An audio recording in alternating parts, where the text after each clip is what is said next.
Bismillah ar-Rahman ar-Rahim. I begin in the name of Allah, whose mercy is profound, whose kindness is forever. Hopefully, this particular session is going to be the last one in our discussion on nouns.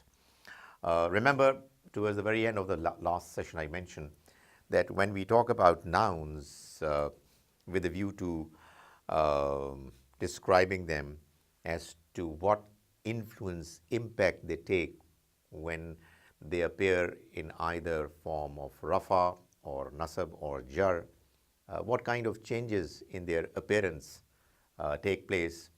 From that point of view, nouns are categorized into three categories. There are nouns that are munsarif. These are the nouns that would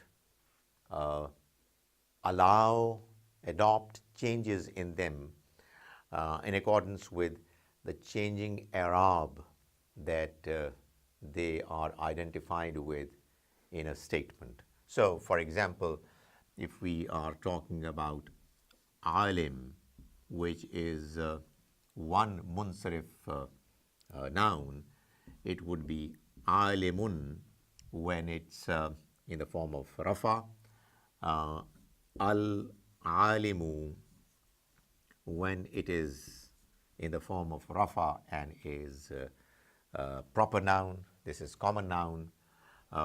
It is going to be aliman if it is in the form of nasab and common noun, al-alim when it's going to be nasab form and proper noun, and alimin if it's going to be in the jar form and common noun, and al-alimi if it's going to be proper noun and in the Arabi form of jar.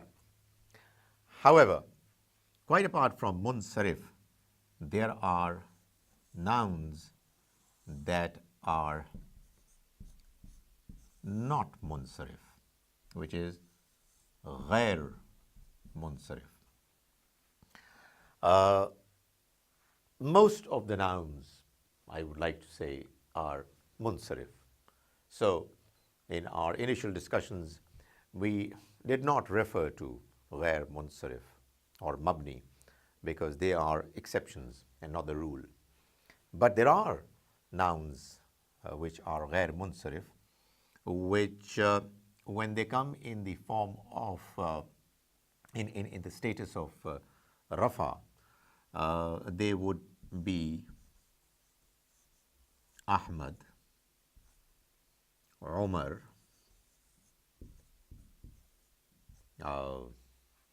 Uthman,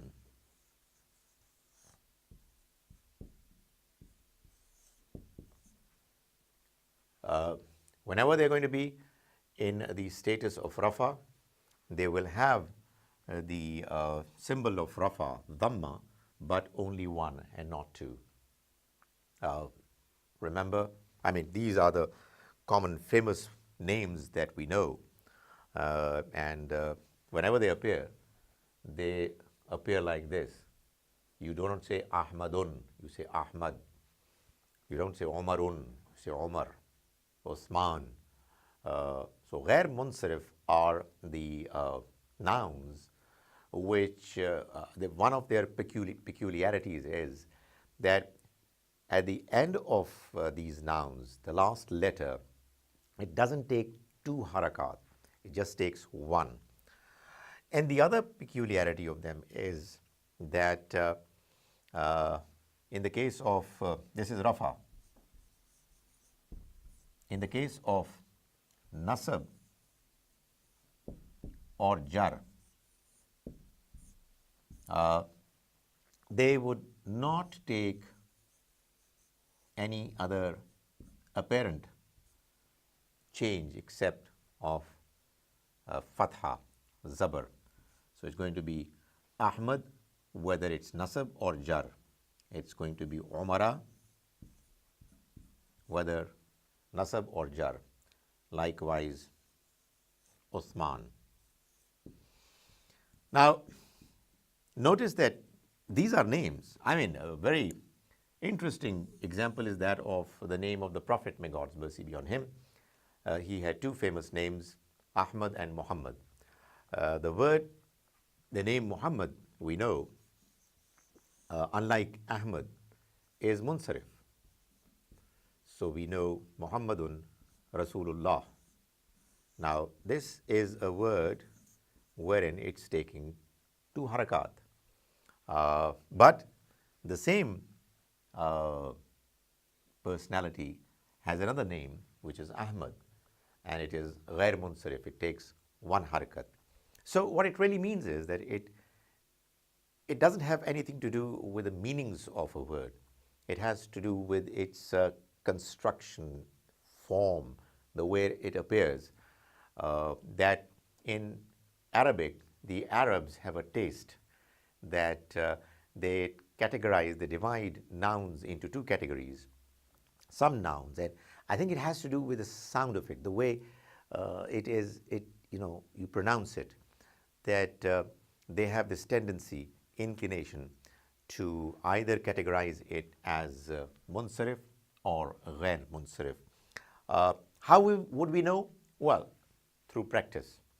I mean, if you've not noticed it as yet, from today on, you would know that these two names of our great Prophet, may God's mercy be on him, they are different as far as their categories of munsarif and ghair munsarif are concerned. We know Umar is ghair munsarif, Usman is ghair munsarif, Ali is munsarif. So, Ali would take Aliyan. So it really has something to do with the manner these words are constructed, is their sound.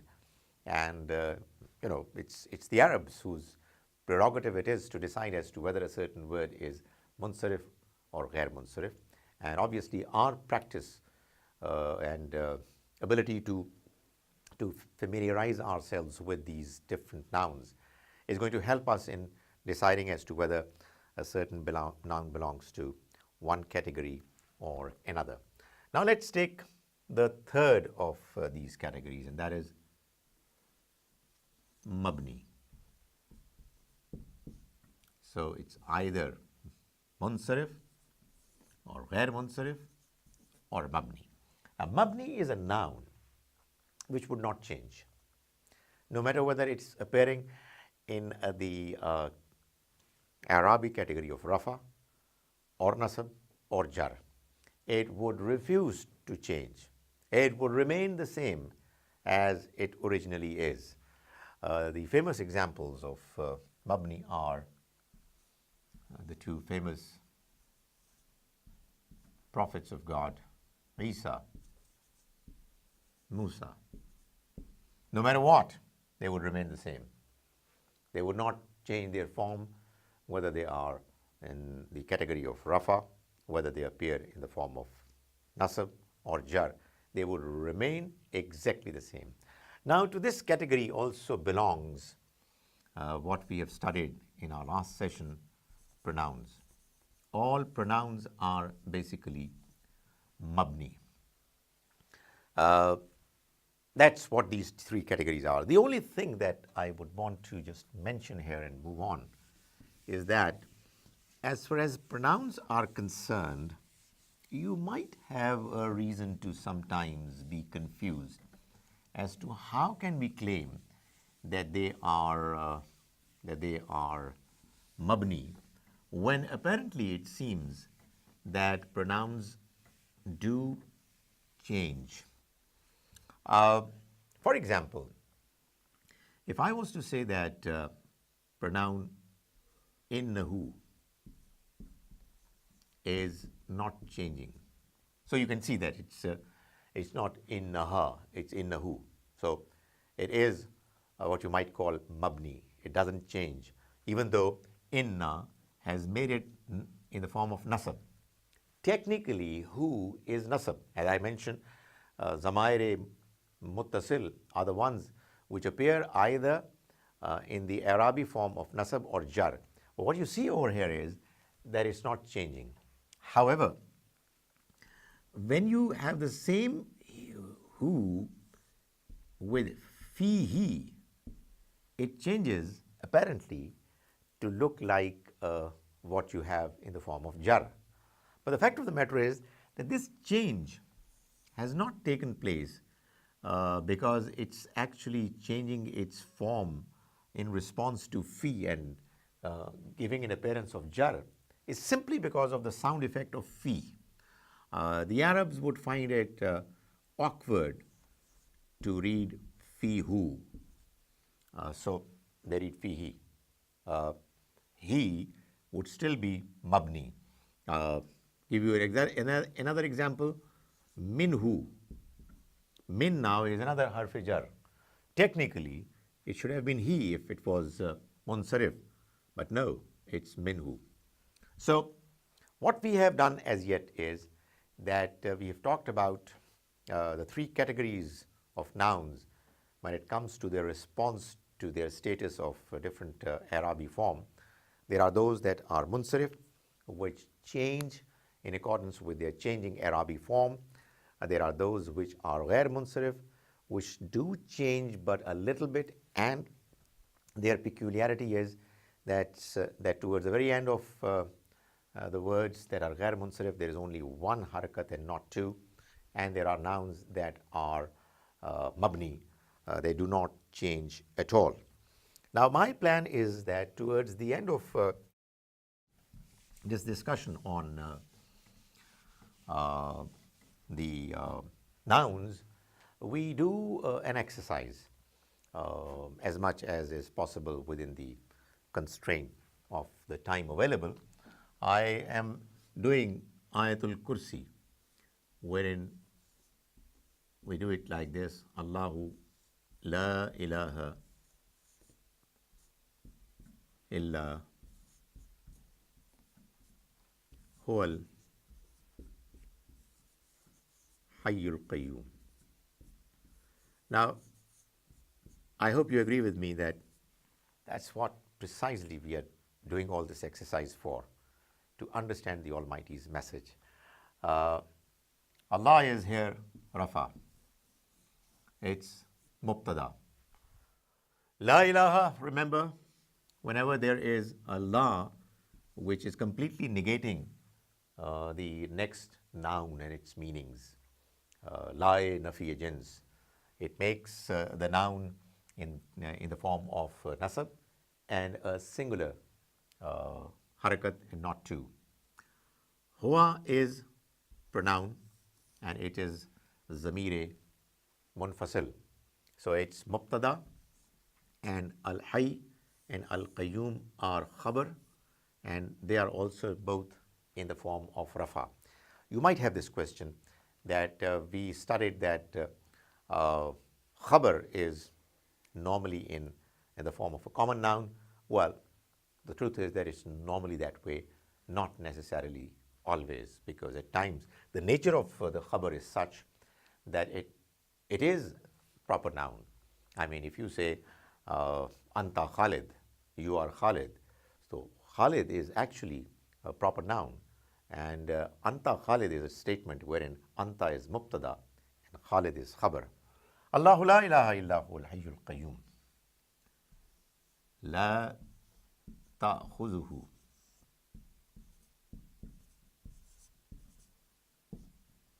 sinatun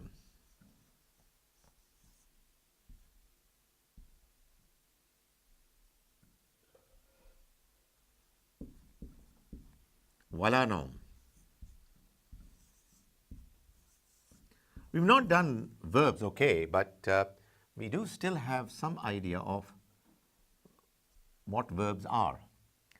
La ta'khuzuhu, it doesn't take over him. He is not overcome by. Akhaza means to grip, to hold. So he's not held by. Ta'khuzuhu, who is a pronoun and is referring to God Almighty. What doesn't grip him? Sinatun, slumber, wala naum, no sleep. Now, these two nouns are actually the file of ta'khuzu.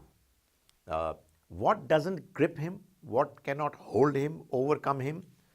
Sinatun wala naum. That is why, because file, whenever there is a file of verb, it's always in the form of rafa. Therefore, these two nouns are in the rafa form. La ta'khuzuhu sinatun wala naum. Neither slumber nor sleep can get hold of him, can grip him. I'm changing my marker, which is going to be blue now. So I hope it's not going to distract you. Lahu ma fis samawat. To him belongs everything. Whatever is in the heavens. Now, fi is harf jar, and therefore as-samawat is taking jar. Lahu ma fis samawati wama, and whatever is in the earth, al-ard. Therefore, understandably, ard is also taking jar. Man zallazi. Man, who is it? Zallazi, that. Yashfa'u, who can do shafaat, intercession. Indahu, before him. Illa, except. Bi-iznihi, by his leave, by his will. Now, man is who? Zallazi, za is actually nasab. The same if it was rafa would be zu, and if it is jar it's going to be z.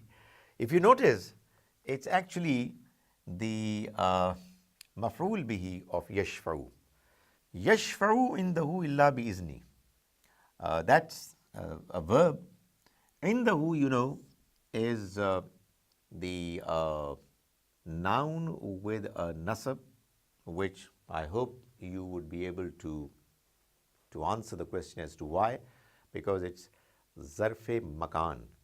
You know, when you have a zarf, a place wherein certain things are happening, like for example yashfa'u, it's always going to take nasab form, and here it's mudaf, therefore it's only one harakat.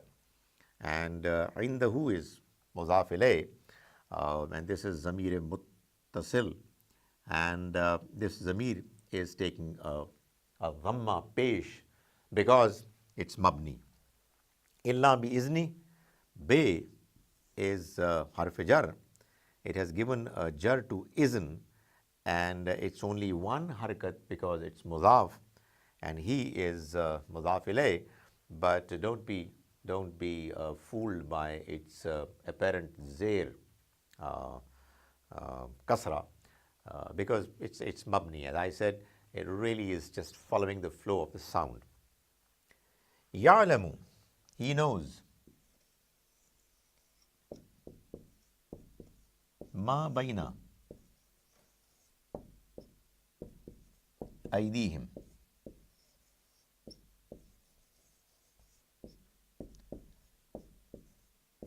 Now he knows ma, whatever is, baina aydihim. Baina is again, it is taking nasab because it's zarf-e makan.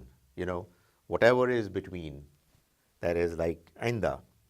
And because it's muzaf also, is taking one harakat. Why is it muzaf? Because it's baina aydihim, their hands between. Ma baina aydihim, whatever is between their hands. Ya'lamu ma baina aydihim, he knows whatever is in front of them. You know, right before your hands, between your hands is what is in front of you, and there's something also there at your back. So he knows whatever is in front of them.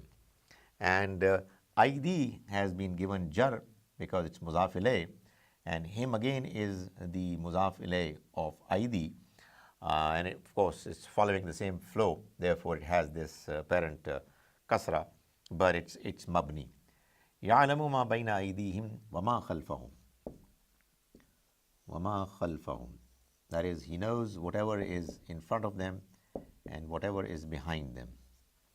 Khalfa again is zarfe makan, behind them, and it's taking one harakat because it's again muzaf, and hum is the same story. That is, it's muzaf ilayh, but because it's mabni, it would not take any changes as far as its appearance goes. Wala yuhituna. Wala yuhituna.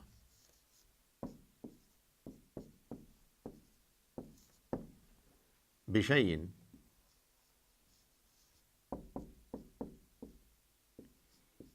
min ilmihi.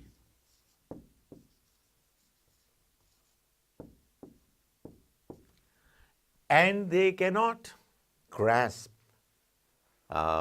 encompass anything, bishayin, anything, min ilmihi, from his knowledge. Bay is harf jar, therefore giving shayin jar. Min is harf jar, therefore giving ilm jar. Ilm here is mudaf, therefore it's taking only one harakat. He is mudaf ilayh, and it's a pronoun, zamir muttasil, and even though it's mabni, yet going by the flow of ilm's kasra jar, it's also taking the same form. Min ilmihi, from his knowledge. Wala yuhituna, and they cannot grasp, take, bishayin, anything, min ilmihi, from his knowledge, illa, except bima sha'a, whatever he would desire. Now, bima, be is harf jar, but ma is not affected, thereby proving that ma is also a mabni. It doesn't change. Wasi'a kursiyuhu samawati wal ard. Now, wasi'a is a verb. It has expanded, stretched. What? His kursi. So his kursi, his chair, which is metaphorically his kingdom, his control, it stretches. Kursiyuhu, his kursi, that is God's kursi. Kursi here is rafa because it's the file of wasi'a. His kursi, his chair, his administration, it just stretches as-samawat, over the heavens. As-samawat. Now, as-samawat has taken apparently a jar, but it's not jar. It's a nasab, because that's what it is stretching towards, encompassing. His control, his reign, his kingdom has stretched over all the heavens. So this is maf'ul bihi. But you know that in case of jama muannas, plural feminine, muslimatin is nasab as well. So this is because of nasab. Wasi'a kursiyuhu samawati wal ard. And the other proof of it is that in case of ard, this is nasab, al-arda. Whereas here, we had fil ardi because of fi. This one is al-arda because it's nasab. Why? Because it's maf'ul bihi. Wasi'a kursiyuhu samawati wal arda. Wala yauduhu. And it doesn't tire him. This is a verb. What doesn't tire him? Hifzuhuma. So hifzuhuma is therefore in the form of rafa. Why? Because this is the file of yaudu. What doesn't tire him? Their hifz. Their taking care. The care of them. Hifzuhuma. Of both. This is tasniya, meant for as-samawat, while are there two.